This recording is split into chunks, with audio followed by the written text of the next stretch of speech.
Ang pakiramdam nga ni Ikit ay wala na nga siyang kakampi, tila baga nilamon na siya ng mundo.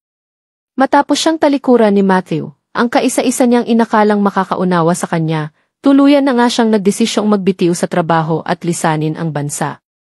Hindi na niya kinayang manatili pa sa isang lugar kung saan punong-puno siya ng alaala ng sakit at pagkabigo. Isang gabi, habang nag-iimpake siya ng gamit sa loob ng maliit niyang unit, hindi niya namalayang mailihim na nakasunod na pala sa kanya. Isa sa mga tauhan ni Mayumi, ang matagal nang nagmamatsyag sa bawat kilos ni Ikit matapos matunugan ng ginang ang posibilidad na ito na nga ang matagal na niyang nawawalang anak, si Emily. Bigla siyang natigilan nang marinig ang sunod-sunod na katok sa kanyang pinto. Nang binuksan niya ito, tumambad sa kanya si Mayumi, basang-basa ng ulan, nanginginig at may hawak na lumang locket na may litrato ng sanggol. Ikit! Emily anak ko, G. Nanginginig na sambit nito. Hindi makapaniwala si Ikit. Ano pong sinasabi niyo? Ako si Ikit, wala po akong alam sa sinasabi niyong anak ninyo. Ngunit tuluyan nang bumagsak ang mga pader ng pagtatanggi nang ilabas ni Mayumi ang dokumentong nagpapatunay sa SAA match nila ni Ikit. Pati ang birthmark sa balikat ni Ikit na minsang naikwento ni Mayumi sa isang V interview ay siyang tumukoy sa kanya. Muntik ng panawan ng ulirat si Ikit. Anak, patawad kung hindi kita agad nahanap, hikbing wika ni Mayumi. Pero ngayon na alam ko na ang totoo, hindi ko hahayaang umalis ka. Hindi ko hahayaang mawala ka ulit sa akin. Ngunit bago pa man makasagot si Ikit, may bigla ang pagsabog mula sa ibaba ng gusali. Isang malaking kaguluhan ang naganap. Nagtilian ang mga tao, may mga aninong nakamaskara ang pumasok sa building at sinubukang dukutin si Ikit. Mabilis siyang nahilapalayo ni Mayumi. Hindi ka ligtas dito, may naghahanap sayo, sigaw ni Mayumi habang nagtatakbo sila palabas. Sa isang iglap, bumangga sila sa isang lalaking may suot na itim at may hawak na baril. Ngunit bago ito makalapit, pinaputukan ito ng isa sa mga bodyguard ni Mayumi. Si Franco, siya ang ama mo. At siya rin ang gustong magpapatay sa'yo, bulalas ni Mayumi. Mas lalo nang nalito si Ikit. Hindi ko na alam kung sino ang kalaban. Sinungaling ang lahat sa paligid ko. Samantala, si Matthew, na ilang araw na ring hindi mapakali sa konsensya, ay bumalik upang hanapin si Ikit. Nang malaman niyang may banta sa buhay nito, agad siyang nagtungo sa safe house kung saan dinala ni Mayumi si Ikit. Doon na nga isiniwalat ang lahat, si Ikit ay si Emily, anak ni Mayumi at ni Franco, isang dating sindikato na ngayon ay politiko. Ibinenta siya noong sanggol pa lamang upang mapangalagaan ang reputasyon ng pamilya.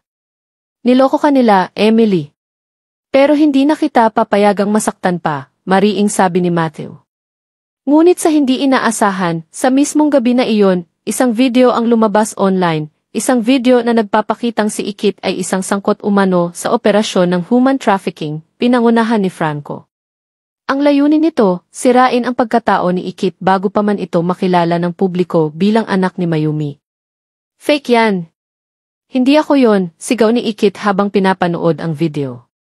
Ngunit huli na. Trending na ang video. Nagpatawag ng press conference si Franco at mariing itinuro si Ikit bilang kipanganib sa lipunan.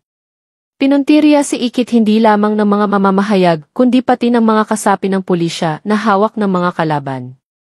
Tumakas sila Mayumi at Ikit kasama si Matthew.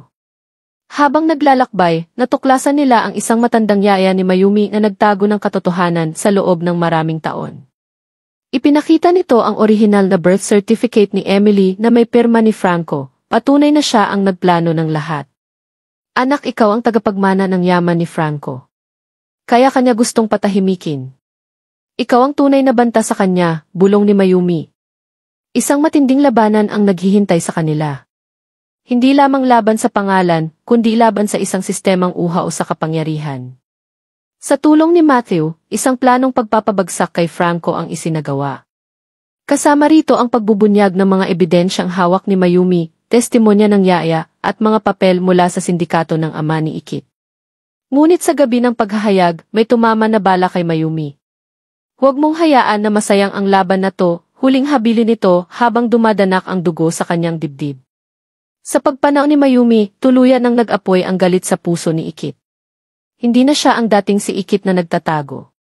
Siya na ngayon si Emily Mayumi Santos, ang babaeng lalaban sa katotohanan, maghihiganti para sa ina, at ibubunyag ang tunay na kasamaan ng kanyang sariling ama.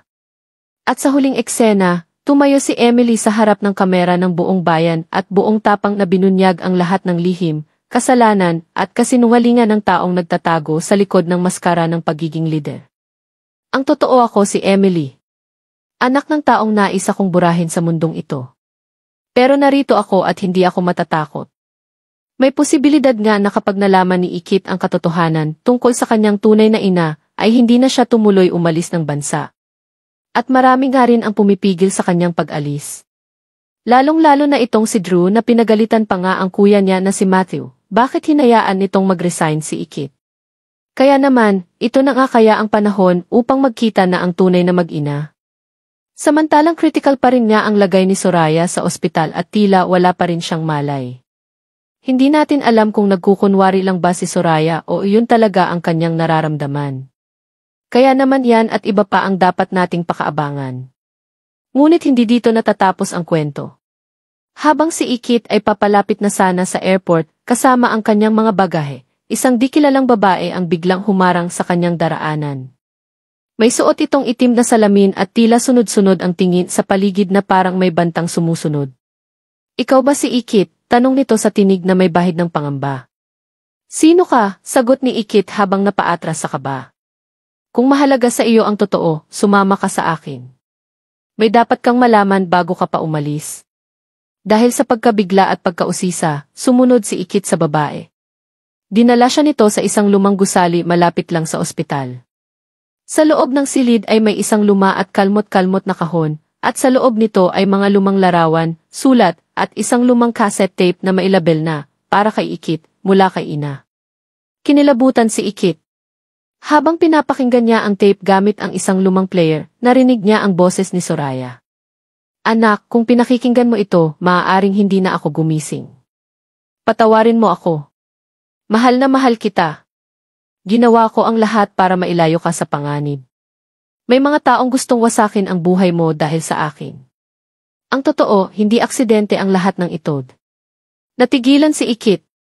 Ang pag-alis niya pala ng bansa ay hindi simpleng desisyon lang, kundi paglayo sa isang banta na matagal nang nakatago. Samantala, sa ospital, biglang gumalaw ang daliri ni Soraya.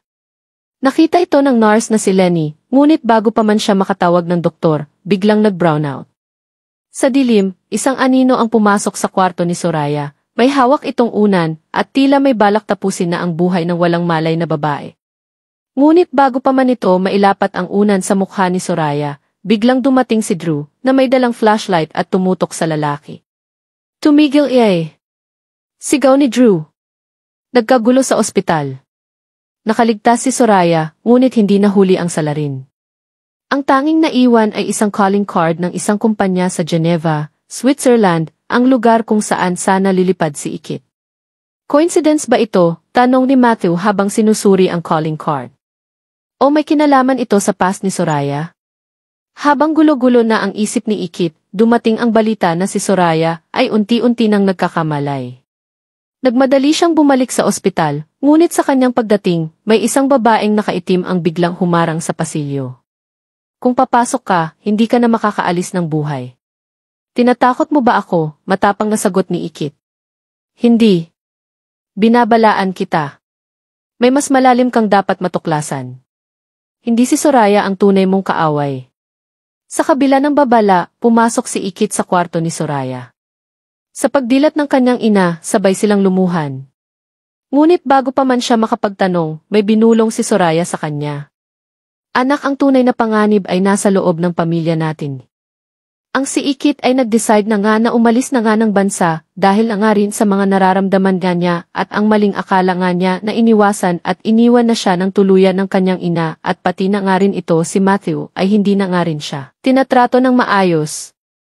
Sa kabilang banda naman niya ay pupunta naman si Ikit muna sa puntod ng kanyang ama upang dalawin at magpaalam arito.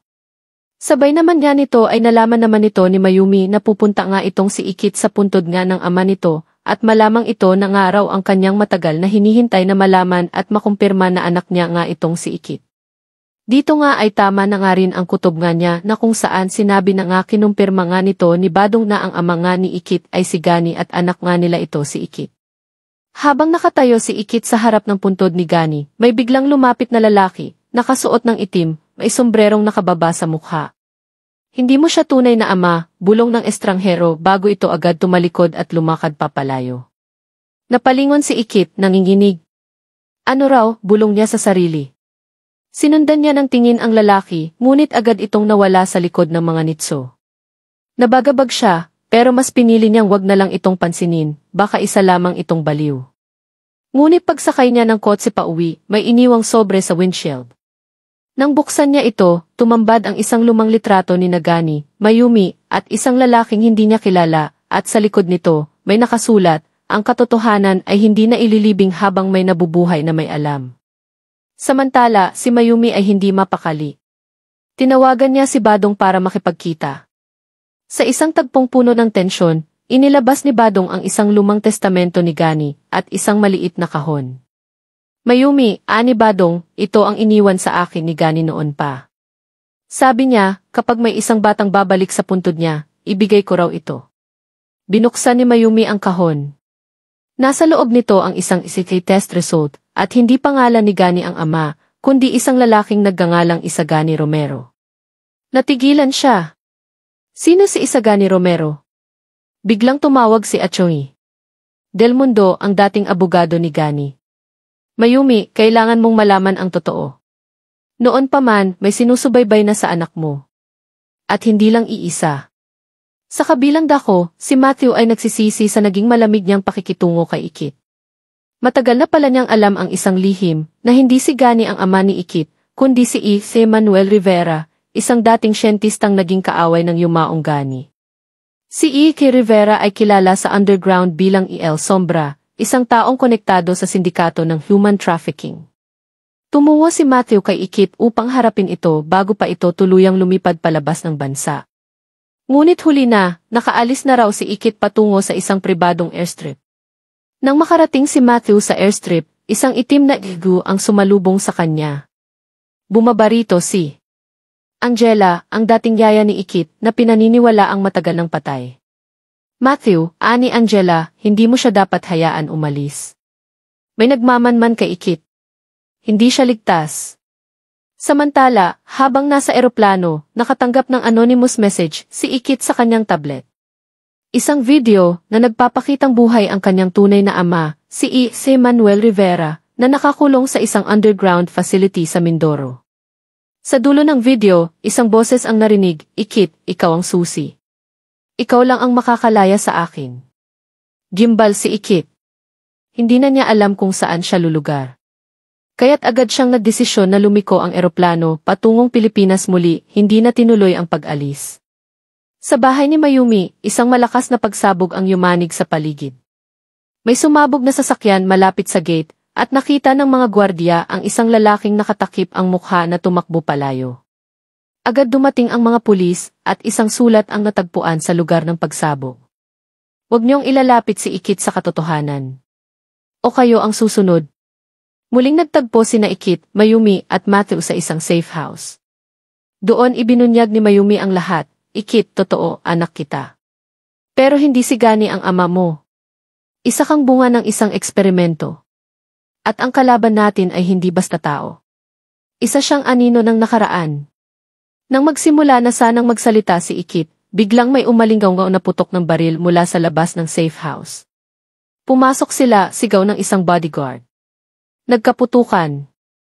May sumugod na mga armadong lalaki na tila hindi ordinaryong kriminal, tila mga trained mercenaries. Kinidnap nila si Mayumi at iniwang sugatan si Matthew. Muntik na ring madala si Ikit kung hindi siya nailigtas na misteryosong lalaking nakaitim, ang estranghero sa sementeryo. Sa huling tagpo, habang umuulan at umaambon, nagising si Ikit sa loob ng isang lihim na laboratorio. Sa kanyang harapan ay isang malaking screen, at lumabas dito ang mukha ni E. Manuel Rivera.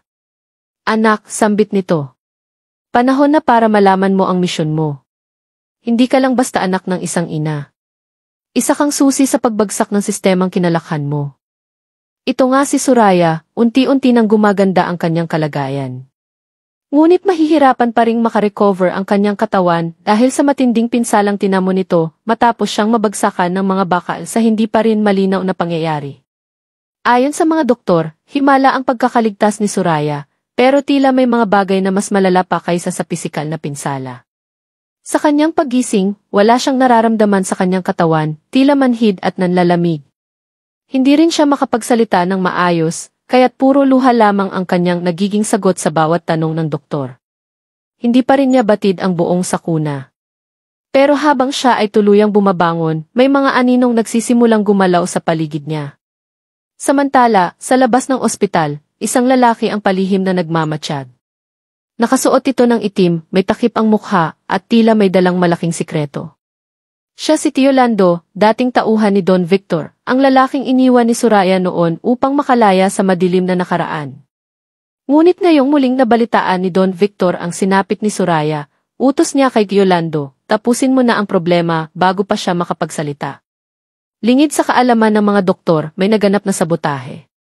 Hindi aksidente ang pagbagsak ng mga bakal, ito'y isinadyang ilaglag sa eksaktong oras kung kailan naroon si Soraya. Ang dahilan?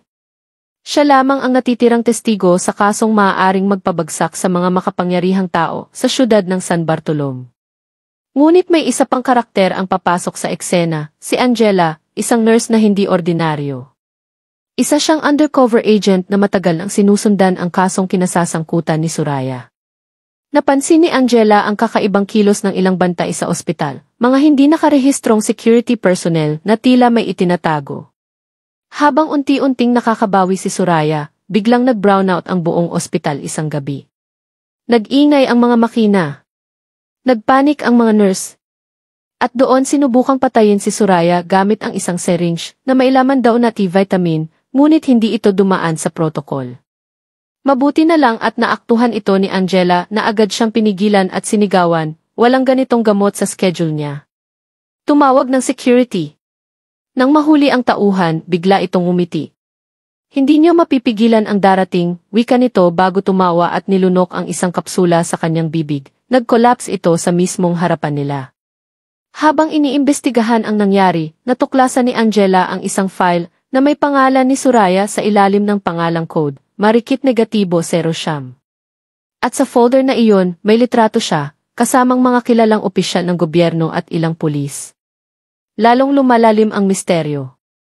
Ang hindi inaasahan, may isa pa palang nabuhay sa aksidente, ang kanyang matalik na kaibigan noon na si Ikit, na matagal nang nawawala. Ngunit hindi na si Ikit ang kilala niyang dating masayahin. Si Ikit ay tila may sariling plano, bumalik upang singilin si Soraya sa isang kasalanang matagal na nitong inilihim, ang tunay na dahilan ng pagkasira ng buhay ni Ikit.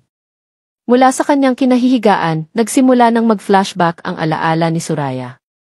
Unti-unting lumilitaw ang katotohanang tinangkanyang tumakas noon, bit-bit ang isang file na naglalaman ng ebidensya laban sa sindikatong pinamumunuan ni Don Victor, isang sindikatong kinabibilangan ng mga kilalang personalidad. Kasama niya noon si Ikit, pero iniwan niya ito upang masagip ang sariling kaligtasan. Ngayon, si Ikit ang bagong tinig ng paghihiganti. Isang umuusbong na puwersa na handang sirain kahit sino, mapakaibigan, pamilya o inosente. Mula sa isang ospital na puno ng tensyon, ang kwento ni Soraya ay lalawak sa mas madilim na katotohanan, na ang kanyang buhay ay bahagi ng isang masalimuot na eksperimento ng sindikato, ang Project Marikit, isang programa ng human trafficking, brainwashing at political manipulation. Tuloy-tuloy pa rin ang laban ni Soraya, hindi na lang para sa kanyang buhay, kundi para sa katotohanan, hustisya, at para sa mga nawalan ng boses. Kasama si Angela at iba pang hindi inaasahang kakampi, haharapin niya ang pinakamasalimuot na kabanata ng kanyang buhay. Pero ang tanong, handa na ba siya sa mga revelasyong unti-unting ilalantad ng kanyang paggaling? Yan ang ating mga pakatutukan at pakakaabangan dito lamang sa Binibining Marikit.